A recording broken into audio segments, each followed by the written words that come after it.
makan dulu. Halo Kak Alif, Assalamualaikum. Waalaikumsalam.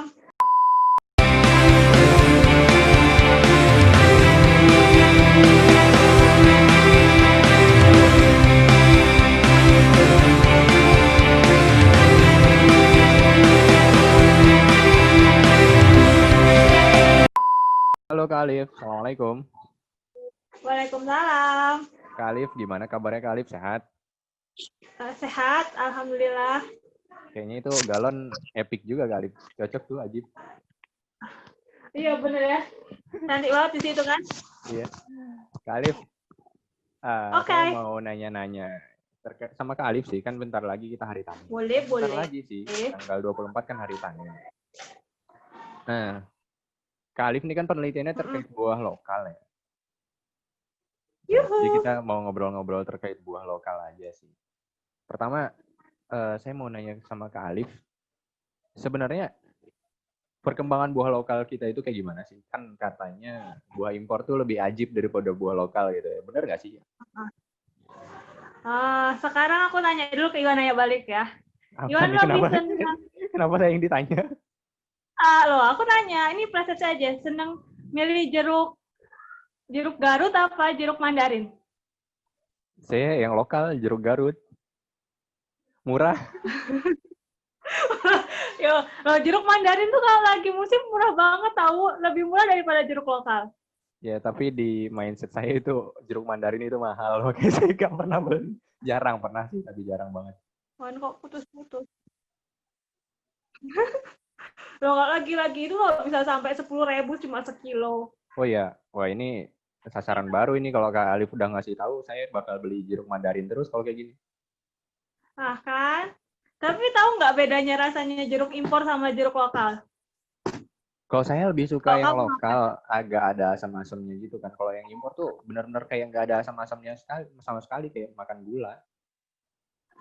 Iya kan, karena kalau mereka kan pengembangan buah jeruknya itu ya, kalau yang aku tahu tuh bisa berbuah sepanjang musim dan rata-rata itu udah pasti masuk tempat penyimpanan kan. Tempat penyimpanan mereka tuh kayak cold storage besar gitu buat nyimpan buah-buahan setelah panen mereka. Nah, yang dikirim ke Indonesia itu kebanyakan yang sudah disimpan beberapa musim panen sebelumnya. Kayak misalnya contohnya apel aja. Apel itu yang masuk ke Indonesia itu bukan apel yang baru panen, tapi biasanya itu apel yang udah 1 tahun sebelumnya dipanen. Nah, bedanya sama buah lokal itu pasti setelah panen pasti langsung masuk pasar.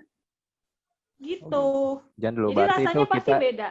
Kita dapatnya itu buah yang apa ya? Kalau dibilang busuk enggak, tapi sisa lah ya, bisa dibilangnya ya nggak sih? Lah iya, kayak gitu sisa. Jadi biasanya kualitas bagus jelas masuk tempat mereka dulu kan. Soalnya harga sesuai sama kualitas. Nah, kalau ditanya masalahnya buah lokal Indonesia itu apa? Kalau dulu tuh aku pernah belajar gini. Kalau di luar negeri tuh kita tuh bisa nemuin dari misalnya satu keranjang buah itu dari atas sampai bawah itu grade-nya sama, kualitasnya sama. Tapi kalau buah Indonesia, coba cari di pasar. Yang di atasnya bagus kan? Coba tapi ambil dari bawahnya. Jelek. Kecil-kecil. Kadang juga busuk. Kecil-kecil. Nah iya. Jadi dibuat cantiknya tuh di atasnya. Terus kalau udah makin ke bawah tuh udah kualitasnya makin jelek gitu. Tapi bukannya udah ada grading juga kali terkait buah lokal Indonesia? Iya. Ada gradingnya. Ada di grading pasti ada. Kalau biasanya buah-buah kualitas grading itu pasti masuk ke supermarket. Kualitas grade A, grade B, itu biasanya pasar grade A itu pasti udah masuk supermarket, kalau nggak standarnya standar ekspor.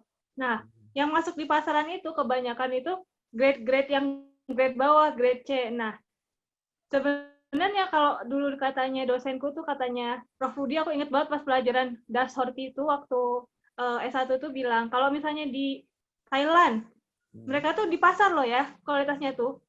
Di dalam satu keranjang itu pasti dapat manggis yang ukurannya sama, jenisnya sama, terus kualitasnya sama, masih bagus gitu, sama nggak jauh beda sama yang grade A, paling beda di ukuran aja. Tapi kalau di Indonesia, kalau kita nyari di pasar, dalam satu keranjang itu misalnya udah di grading tuh, tapi kualitasnya tuh ya nggak sama.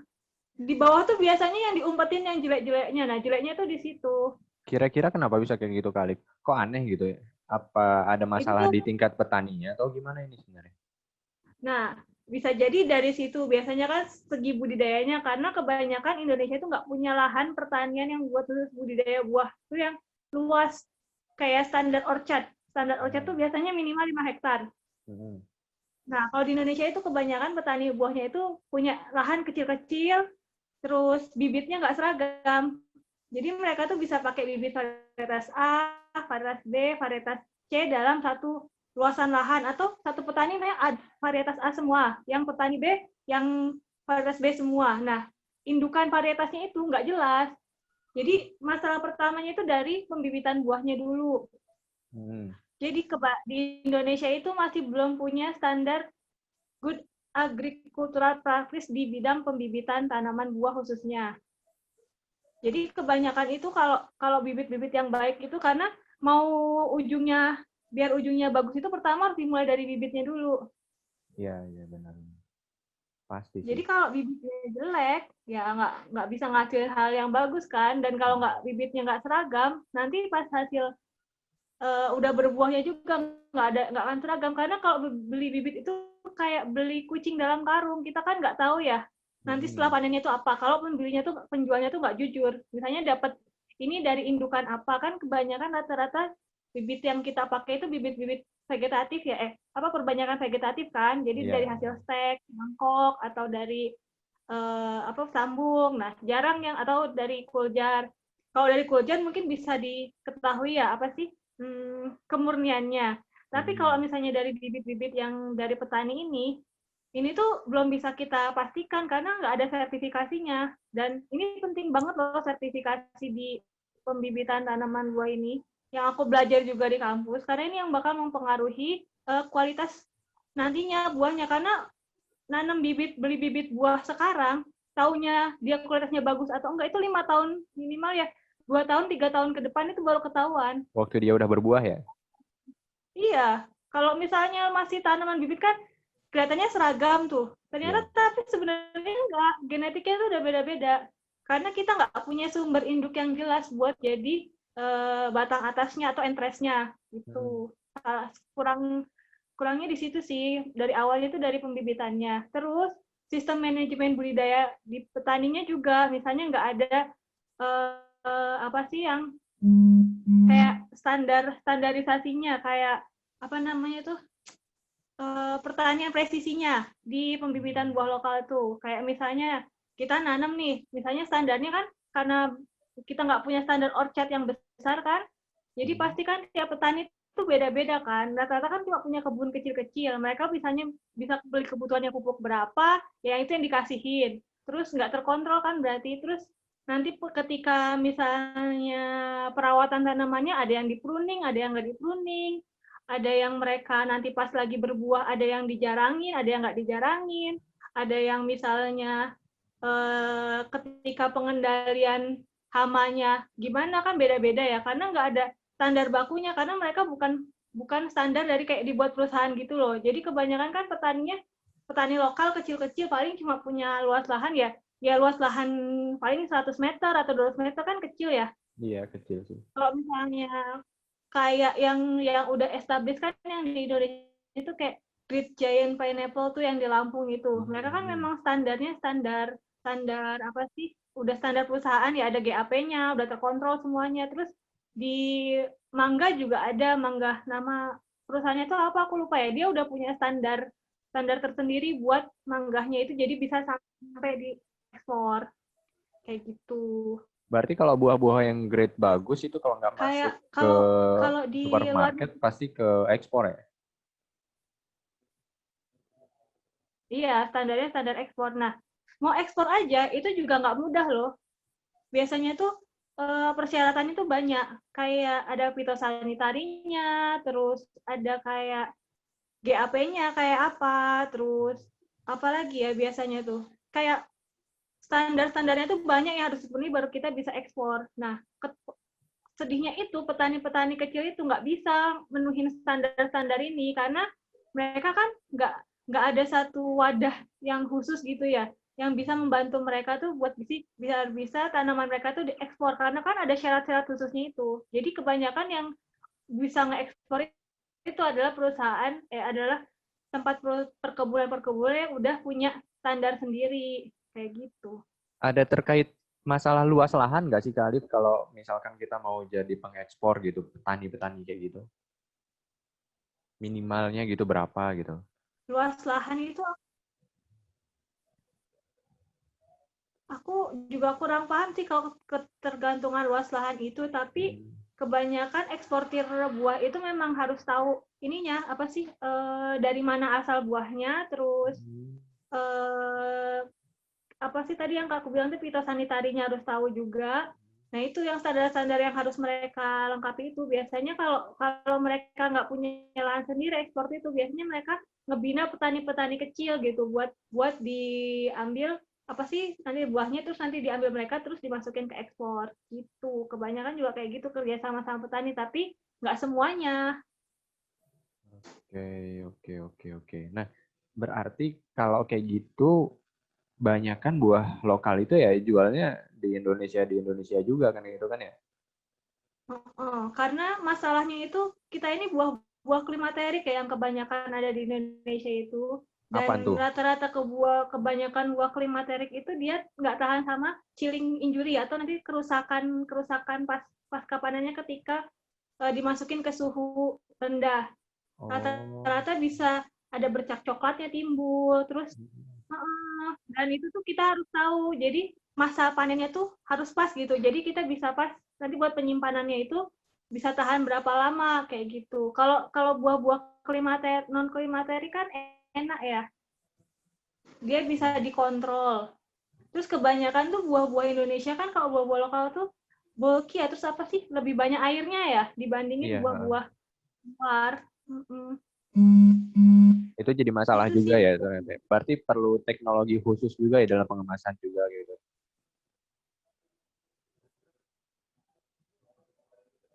Oh, jelas.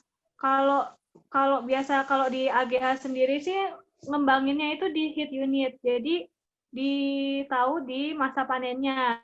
Jadi ngelihat ini tuh misalnya pisang nih. Misalnya pisang raja. Pisang raja misalnya dipanen pada satuan panas berapa. Jadi dijumlahkan kan dari misalnya awal panen. Jadi harus tahu suhu hariannya berapa, terus dijumlahkan sampai ketemu nanti misalnya satuan panasnya itu misalnya 2100.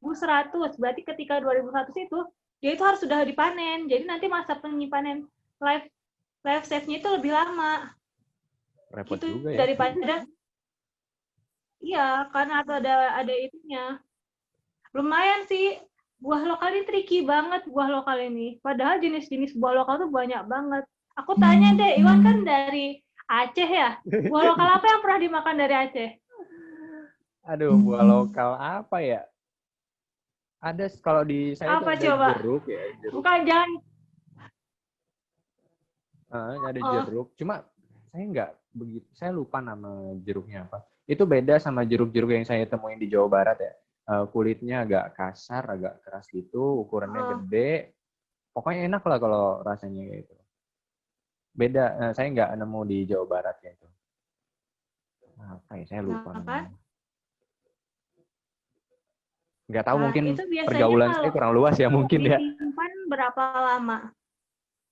Aduh, disimpan berapa lama ya? Pokoknya kalau kita dulu ya, ini dulu orang-orang tua kami itu. Kalau dari Takengon, dari Aceh Tangerang itu mau ke Jakarta, pasti bawa oleh-oleh salah satunya jeruk itu.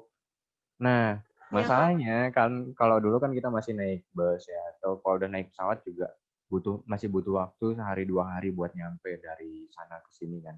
Nah, itu kualitasnya langsung turun dan cepat busuk kayak gitu. Paling lama tuh seminggu waktu udah nyampe ke Jawa Barat, ke Cikarang ya waktu itu. Itu harus sebelum seminggu itu udah harus habis gitu, harus dimakan.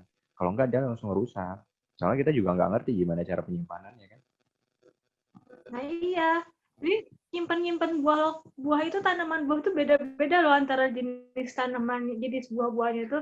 Misalnya cara nyimpennya pisang tuh gimana, cara nyimpennya pepaya gimana, cara nyimpennya mangga tuh gimana, jeruk gimana, itu tuh ada kekhasannya masing-masing. Misalnya masuk suhu sekian, dia chilling injury nggak nih? Masuk suhu misalnya dikasih pelapisan coating apa, dia rusak nggak nih, cepet busuk nggak nih, terus kan itu tuh jadi harus ada penelitian terus-terusan, terus pas packagingnya, terus pas transportnya itu juga harus tahu kita butuh pakai wadah apa nih yang biar dia masa simpannya tuh lebih lama selama perjalanan. Kalau misalnya kita nggak bisa pakai cooling kayak gitu, buat apa? Buat selama perjalanannya itu. Dan kayaknya di tingkat petani itu belum ada yang kayak gitu ya nggak sih Kak? Iya. Nah, masalahnya ini lagi ya, kita kan di penelitian kita tuh udah banyak banget tentang kayak gitu ya. Tapi kadang-kadang tuh sedihnya tuh nggak nyampe ke akar bawahnya tuh, ke petani-petani tuh nggak nyampe. Kadang-kadang tuh mereka ya cuma taunya yang biasa mereka kerjain biasanya aja gitu. Kalau nggak, misalnya perincimanan tuh belajar dari pengalaman aja. Kayak misalnya harusnya kan pengetahuan-pengetahuan kayak waktu panen yang tepat tuh berapa lama tuh petani tuh harusnya udah tahu. Terus gimana caranya, misalnya dia pengen buahnya lebih besar-besar. Gimana caranya penjarangan yang baik. Kayak gitu tuh banyak petani yang belum tahu sih. Kadang sinergisnya tuh sayang di situ sih. Kadang penelitian udah banyak, tapi banyak petani yang belum bisa menyerap penelitian-penelitian itu. Aku juga nggak tahu sih itu karena apa. Nah, Kak Alif, Ya, kalau pengetahuannya Kak Alif ya, kalau tadi kan Kak Alif juga bilang kalau eksportir, biasanya kalau eksportir perusahaan, kalau mereka tuh nggak memadai untuk ekspor, mereka kerja sama petani kan gitu. Berarti kan swasta yang mainnya. Nah, ya. kalau dari pemerintah ada nggak sih Kak? Apa gitu bantuannya gitu? Kan kita juga pengennya pasti buah lokal itu berkembang kan gitu kan. Nah, seperti apa gitu? Yang sama-sama untung lah, petani untung, pemerintah juga untung. Kalau misalnya dari pemerintah tuh biasanya mereka tuh ngasih bantuan bibit. Kayak waktu itu tuh ada pengadaan dari, mau ngadain ini kan, penanaman bibit ya. Jeruk kemarin tuh, jeruk apa, varietas yang dari Kementan tuh, dari balit buah Saya tidak subtropika tahu, yang di makanya saya Malang. tanya. Iya, yang balit buah subtropika yang di Malang tuh mereka tuh ada program ini bagi-bagi bibit buah jeruk ke petani-petani lokal, atau kita juga kalau mau nanam di rumah bisa minta bibitnya ke mereka. Jadi buat bibit ini mereka loh, apa sih bibit hasil yang mereka buat. Jadi itu tujuannya sih biar membantu petani jeruk khususnya ya, karena jeruk tuh rawan banget kena penyakit mozaik virus. Itu yang mematikan perkebunan jeruk Indonesia. Nah, dari Kementan sendiri mereka kan berarti membuat satu varietas ya yang bisa adaptif sama penyakit itu, terus bisa toleran sama penyakit itu. Nah, itu disumbangin ke masyarakat. Nah, tapi aku tuh nggak tahu setelah disumbangkan itu ada nggak sih pelatihan khususnya, perawatannya, apakah mereka tuh cuma dikasih bibit terus setelah itu nggak ada pendampingannya, juga nggak tahu, karena aku udah nggak dengar lagi kabar-kabar tentang pembagian bibit buah itu udah tahun-tahun 2 tahun yang lalu kalau nggak salah, apa tahun kemarin gitu. Yang Gitu. penting udah dibagi bibitnya kayak gitu ya Kak. Yang penting habis itu tanam terserah mau kayak gimana. Iya. Kalau Iya, yang penting program kan kayak takutnya lain tuh itu, kayak cuma kayak gitu loh, kayak cuma melaksanakan tugas. Mungkin ada beberapa penyuluh yang memang mengerjakan tugasnya misalnya setelah dibagikan ke petaninya terus dikasih pendampingan. Mungkin ada yang seperti itu. Tapi mungkin ada juga yang cuma sekedar melaksanakan kewajibannya udah dibagi-bagi selesai gitu, tugas selesai. Kita kan nggak tahu ya, ya benar kayak sih. gitu. Kita juga nggak berhak buat ini kan menghakimi gitu. Kita juga nggak Tapi bisa judging mereka kayak apa kan. nyari tahu mah bisa aja. Iya. Kak Tapi Alif, jelas ada waktu itu yang tahu. kalau terkait kesejahteraan petani yang kakak tahu kayak gimana? Petani lokal gitu, petani buah lokal. Kalau menurut kakak gimana komentar kakak? Iya ya, kalau kesejahteraan petani buah lokal itu gimana ya? Kalau kalau dia tuh punya link, bisa masuk link, misalnya masuk ke kayak contohnya aku ambil petani apa ya? Petani pepaya aja ya. Petani pepaya itu di harga misalnya di pasar tuh kita bisa beli 1 kilo itu misalnya 6.000 misalnya ya. 6.000 misalnya 1 kilo atau 7.000. Sekarang berapa ya? 7 ribuan. Itu tuh dari petaninya nggak segitu, pasti di bawah itu, misalnya 3 ribu. Dan kalau petaninya itu memang dia petani yang udah biasa main di buah pepaya dan udah senior, kayak maksudnya udah banyak pengalamannya, biasanya mereka bisa untung. Tapi kalau yang baru-baru tuh kayak petani yang skalanya kecil, itu tuh nggak ada untungnya. Ya kadang-kadang ya cuma bisa menutupi biaya mereka beli pupuk doang, kayak gitu. Kayak petani jambu biji juga yang aku tahu tuh ya, yang pernah kenalan. Dia tuh ya nanam di kalau mau untung ya dia jual sendiri. Kalau misalnya dijual lagi ke tengkulak ya dia nggak terlalu dapat untung banyak karena dapat harganya ya sedikit, jauh dari harga pasar. Ini saya tertarik kok terkait tengkulak nih, Kak. Karena masih ada pro kontra sih antara terkait tengkulak ini yang saya tahu ya. Kalau menurut Kak Alif, tengkulak itu positif nggak sih Kak Alif? Dampak. Ya kan? Tengkulak tuh di mana kan? Iya kan, ya, kita tahu kalau tengkulak itu kan katanya harganya rendah. Pasti harganya rendah ya, bukan katanya lagi. Gitu kan. Terus dia yang ngejual ke ini tuh tinggi. Dan dia udah menguasai pasar biasanya gitu kan. Tapi kalau kita Iya, mau masuk pasar, biasanya ada mafia-mafianya kan gitu kan. Nah, kalau menurut Kak Alif kayak gimana Kak Alif?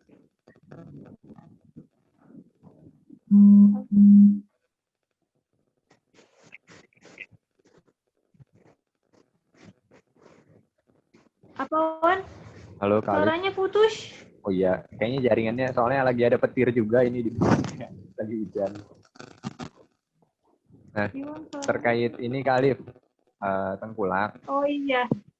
Apa Wan, ulang lagi Wan Kalau pertanyaannya? menurut kakak kalau terkait tengkulak, kakak memandangnya itu positif atau negatif Kak? Kalau aku sih anggapannya bisa positif, bisa negatif sih. Tengkulak itu di satu waktu itu membantu petani buat dia memasukkan hasil panennya. Ada yang beli gitu, karena petani itu juga nggak bisa berdiri sendiri, kecuali mereka punya kelompok tani yang jelas, terus atau punya koperasi tani, karena itu pasti membantu banget buat pemasaran mereka. Tapi di sisi negatifnya itu adalah mereka memainkan harga. Jadi ketika panen raya pasti petani-petani itu bakalan rugi karena harga pasti jatuh kan. Dan tengkulak yang mainin harga, sementara harga di pasar itu ya nggak berubah, di segitu-segitu aja, paling turunnya berapa sih, kayak gitu. Tengkulak itu bantunya itu cuma bantu memasarkan hasil panen mereka. Kalau nggak ada tengkulak mungkin mereka juga nggak tahu kan memasarin kemana. Tapi kalau ada tengkulaknya ini, mereka tuh mainin harga, jadi mereka yang pegang harga ke petaninya, jadi petani tuh nggak punya daya tawarnya gitu. Kalau misalnya harganya lagi jatuh ya jatuh, nggak bisa mereka membela diri menaikkan harganya lagi. Kalau yang bagus itu adalah petani itu punya kelompok tani sendiri, punya koperasi tani, karena itu yang ada kelembagaannya jelas. Terus kalau kalau koperasi tani kan biasanya mereka punya badan hukum sendiri ya. Nah itu kan juga bisa membantu mereka buat masukin ke pasar kemana, atau punya link-link kemana gitu. Terus kalau ada koperasi tani atau kelompok tani kan mereka punya sistem simpan pinjam. Jadi ketika harganya misalnya jatuh, terus mereka nggak punya kebutuhan untuk beli pupuk lagi, mereka masih bisa minjem dari koperasinya terus digunakan buat beli pupuk, buat beli inputnya gitu, input bahan taninya. Jadi mereka bakalan lebih untung kalau mereka punya mitra tani sendiri, kelompok tani sama koperasi taninya itu penting banget sih kalau kata aku. Dan mereka tuh yang bisa mengendalikan tengkulak itu. Oke. Kalau di realnya di lapang gitu ya Kak Alif, kayak tadi yang Kak Alif bilang kan petani-petani kita itu kan kecil-kecil ya ininya, lahan-lahannya gitu. Sebanyak apa sih udah ada ini tuh terkait kelembagaannya itu kayak tadi dari kelompok tani buah ya, atau apalagi ya UMKM mungkin ya. Nah itu udah banyak belum sih kalau di Indonesia gitu?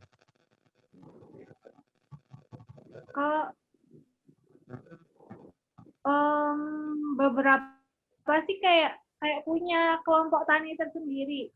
Ih, aku tuh pernah tahu nih, ini petani alpukat ya, dia tuh sistemnya bagus nih. Dia ngebina rumah tangga kecil di sana yang punya lahan-lahan kecil. Dia tuh jadi sistemnya kemitraan sama si petani-petaninya ini. Jadi mereka kalau punya lahan kecil terus sama punya ibu kayak wanita rumah tangga gitu juga, atau pokoknya yang rumah tangga itu dikasih sama dia bibit alpukat 2 atau 3 gitu ya, terus ditanam sama mereka, jadi bibitnya dari mereka. Nah nanti ketika mau dijual, ketika udah panen, si ini tuh yang ngasih bibitnya itu jadi kayak istilahnya kayak kelompok tani mereka gitu ya, kayak kemitraan mereka sama si bapak ini. Nanti ketika mulai mau panen, dia tuh bukan sistem ijon, jadi nanti setelah dia si ininya panen, diambil harganya itu alpukatnya ke rumah masing-masing. Nah harganya itu udah disepakati dulu di awal, misalnya nanti grade A harganya segini, grade B segini, grade C segini, dan itu harganya nggak di bawah kayak harga tengkulak kayak gitu, harga yang diborong besar kayak gitu, enggak. Jadi mereka menetapinnya kayak gitu, jadi kayak modalnya kayak koperasi tani gitu. Itu menurut aku sih bagus sih. Terus kalau kayak kemitraan koperasi gitu dulu waktu di tempat aku KKN ada kan yang budidaya pepaya. Nah itu juga ada kelompok taninya sendiri. Selain dia kelompok taninya di pangannya juga, dia juga ngebina si buah pepayanya itu. Jadi nanti dari kelompok tani itu yang memasarkan. Jadi mereka panen, kasih kelompok tani ke kelompok atau dikumpul di kelompok tani. Setelah hasilnya ini dipasarin kemana gitu. Dan itu juga mereka menganut sistem grading sih. Tapi masalahnya nggak semua tempat ada yang kayak gitu. Itu yang masih jadi kendalanya. Menarik nih idenya. Kayaknya saya balik ngembangin kayak gitu deh. Iya loh. Kamu ini loh, kalau bisa concern di buah lokal tuh keren loh. Apalagi nanti udah tahu tekniknya. Terus aku tuh punya kebayang tuh gini, kita tuh Indonesia tuh punya banyak banget jenis buah lokal dari Sabang sampai Merauke. Tapi masalahnya itu kita dari yang Sabang ini nggak tahu nih buah khas dari Merauke itu apa, atau dari yang Kalimantan ini nggak tahu nih yang buah khas dari Jawa itu apa. Dari Jawa nggak tahu buah khas dari Kalimantan itu apa. Padahal tuh macam-macam jenisnya, dan kalau misalnya mau dijadiin peluang bisnis itu tuh bisa banget. Dan kalau misalnya kita bisa mengembangkan itu secara ekonomi, otomatis kan buah-buah lokal itu bakal banyak dibudidayakan sama masyarakat, dan itu tuh bakal mencegah kelangkaan dari buah lokal itu. Jenis-jenis beberapa buah di Indonesia itu bakal bisa nggak langka lagi. Kayak Iwan pernah makan kecapi nggak selama di Jawa Barat? Lobi-lobi? Kecapi makan belum pernah, padahal batangnya ada tuh satu di rumah sebelah. Belum pernah kalau makan kecapi. Hah? Belum pernah. Tapi saya tahu buahnya. Belum pernah kan? Bentuknya bulat. Tahu kan? Tahu, satu doang saya pernah lihat batangnya. Nah iya, karena kecapi itu udah dianggap kayaknya nggak terlalu mempunyai nilai ekonomis. Padahal kecapi itu enak loh, khas kan, langka gitu. Tapi karena nggak punya nilai ekonomis, dia ya udah lama-lama bakalan hilang. Jadi kadang perlu dikonservasi. Jadi kalau mau kita bilang tuh buah lokal tuh ada 2 jenis ya. Ada buah lokal yang biasa dibudidayakan, ada buah lokal yang memang khas daerah tertentu gitu.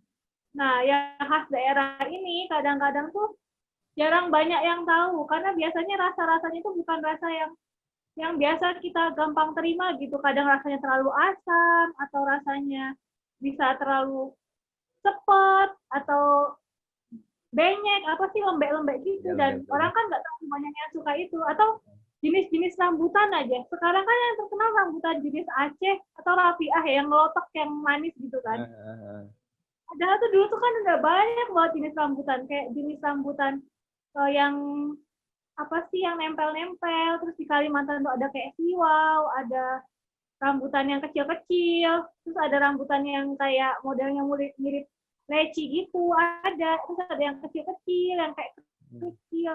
Tapi kalah sama yang biasa kita makan. Nah, kadang tuh 2 jenis yang kadang tuh yang buat buah lokal Indonesia itu nggak berkembang tuh gitu, varietas-varietas lokal juga hilang karena udah terbiasa sama varietas budidaya gitu. Banyak sih masalahnya. Jadi ada dua, yang varietas budidaya sama varietas lokal yang benar-benar asli lokal ya, asli daerah kayak gitu. Menarik nih kalau ngobrolin buah lokal. Dan saya juga baru tahu banyak juga buah-buah yang udah mulai hilang gitu kan, mulai langka gitu.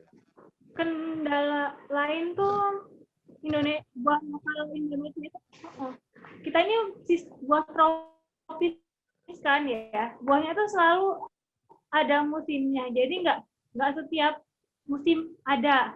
Dan ketika kita bisa mengembangkan buah di luar musim, pasti harganya bakalan mahal. Nah, kemampuan orang Indonesia itu aku nggak ngerti ya. Kalau beli buah lokal mahal tuh kayaknya nyesel, tapi kalau beli buah impor mahal, biasa aja. Ya tuh aneh. Padahal itu tuh salah satu cara mengembangkan buah di luar musim itu biar harga buahnya itu stabil. Tapi karena mungkin aku nggak ngerti kenapa orang Indonesia tuh kayak gitu. Ketika misalnya nih ada mangga sekarang lagi musim nih harganya 10.000 sekilo. Tapi ketika nggak musim 25.000 sekilo itu pasti nggak ada yang mau beli. Kecuali orang-orang yang punya uang ya. Tapi kalau misalnya beli apel aja, apel tuh harganya segitu-gitu aja 30.000 sekilo, tapi tetap dibeli loh. Kan aneh. Mungkin orang mikirnya kalau yang dari luar negeri ya mahal ya wajar lah. Kalau lokal mahal kan ya gimana gitu kan. Iya. Iya, terus yang lucunya itu orang Indonesia tuh seneng sama buah-buah brand dari luar negeri kayaknya. Tahu pepaya California kan? Tahu. Nah, itu tuh sebenarnya nama aslinya tuh pepaya IPB 9. IPB 9 atau IPB 3 ya? Pokoknya namanya Kalina aja. Itu tuh kan hasil persilangannya dari almarhumah Profesor Triani ya, dan timnya. Sampai jadi sekarang tuh pepaya Kalina yang banyak kita makan di mana-mana. Tapi kalau ditanya Kalina tuh pasti nggak ada yang tahu. Taunya California.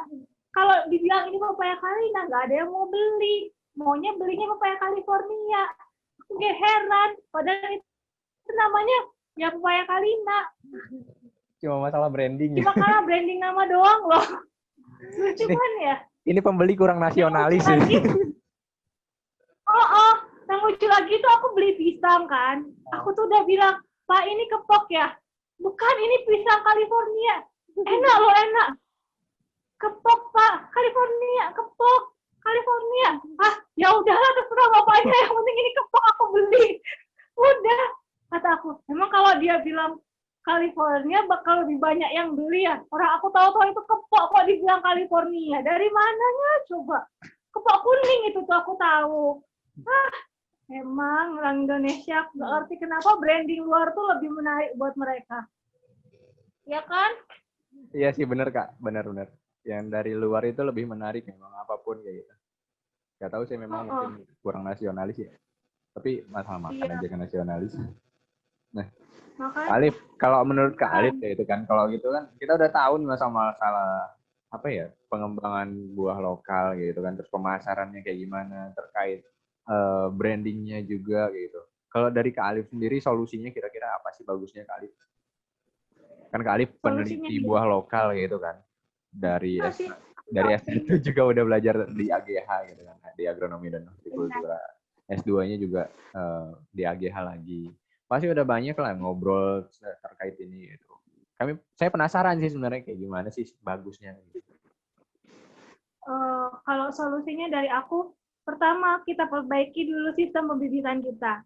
Kita harus, kalau buah-buah yang diperbanyak vegetatif, kita harus buat benar-benar buah bibit itu adalah akan membawa hasil yang benar-benar sesuai sama yang kita harapkan. Bibitnya itu harus benar-benar dari bibit yang kualitasnya terbaik, udah ada gradingnya, harus disertifikasi. Jadi kita tahu, oh ini tuh asalnya ketuanya dari misalnya tua A, ini asalnya dari tua B, nanti buahnya itu bakal kayak si yang ini bakal kayak ketua A, ini kayak bakal kayak ketua B. Jadi misalnya satu tempat itu nanamnya ya, kalau mau satu varietas saja. Kedua, harus ada pendampingan yang benar-benar. Jadi tiap jenis buah-buah kita harus punya SOP-nya sendiri-sendiri atau GAP-nya sendiri-sendiri. Dan ketiga, kalau bisa sih apa yang ada di universitas itu atau di lembaga penelitian itu harus bisa sampai ke petani. Jadi ada sinergitas antara akademisi, pemerintah sama petaninya. Karena kalau misalnya cuma satu aja nih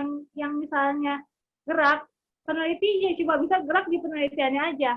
Terus kalau misalnya petani ya dia cuma akan tahu dari pengalamannya aja. Kalau nggak ada pendampingan dari pemerintah. Terus satu lagi misalnya sektor swasta ini yang bakal membantu pemasaran mereka.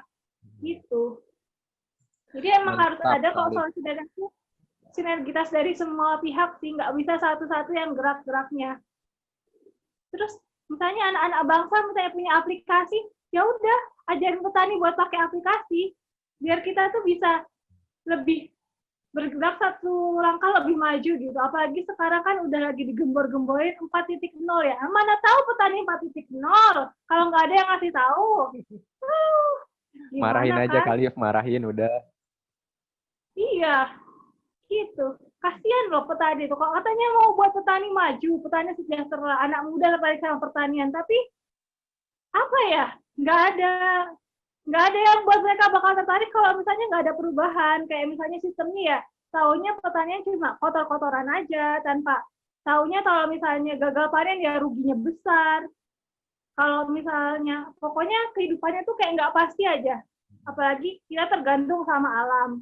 Coba misalnya kita dari pemerintah bisa ngasih apa ya misalnya bantuan dana atau support misalnya, nih anak muda, kamu mau nggak saya kasih sewa lahan, dikasih sewa lahan sekian, kamu kerjakan, nanti kamu mau nanam apa, nih dikasih pupuknya, tapi nanti hasilnya itu kayak buat demplo terus nanti jadi ngajarin petani-petani lain. Nah, kadang kan disalahin juga ya, kok anak IPB, lulusan IPB nggak ada yang jadi petani. Loh, salah siapa? Emang semua, kalau kita mau jadi petani kan kita nggak ada wadahnya ya? Iya, benar. Kalau misalnya sewa lahan tuh mahal sekarang. Kita mau terjun ke petani langsung nggak? Petani siapa kamu? Cuma mahasiswa doang, punya pengalaman apa enggak? Kan gitu pasti ya. Kalau misalnya kita nggak punya jabatan apa-apa.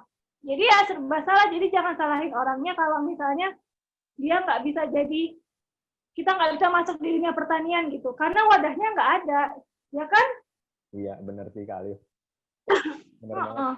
Udah lama sih mikir mau nerapin kayak agroforestry gitu. Kebetulan kan saya kehutanan kan S1-nya kan. Dan kita juga belajar agroforestry gitu kan. Tapi lahannya nggak ada gitu. Apa yang mau dikembangkan gitu? Mau nanam di mana? Di atas rumah. Iya, kenapa gitu nggak pemerintah tuh ngasih misalnya kesempatan nih buat petani-petani muda yang memang pengen mengembangkan pertanian atau kayak tadi yang dari kehutanan mau mengembangkan agroforestry, dikasih lahan sama mereka nih diolah gitu, nanti hasilnya bagi hasil atau gimana sama pemerintah kayak gitu kan, setidaknya kita tahu ya mau gerak di mana. Tapi kalau kayak gini kan lo mahasiswa lo nggak punya apa-apa dulunya, nyewa lahan dari mana uangnya, masa minta bapak sama ibu. Aduh. Kan? Kak Alif ini ekspresif banget ya kalau masalah buah lokal, masalah petani gitu. Pokoknya menarik lah kok. Iya.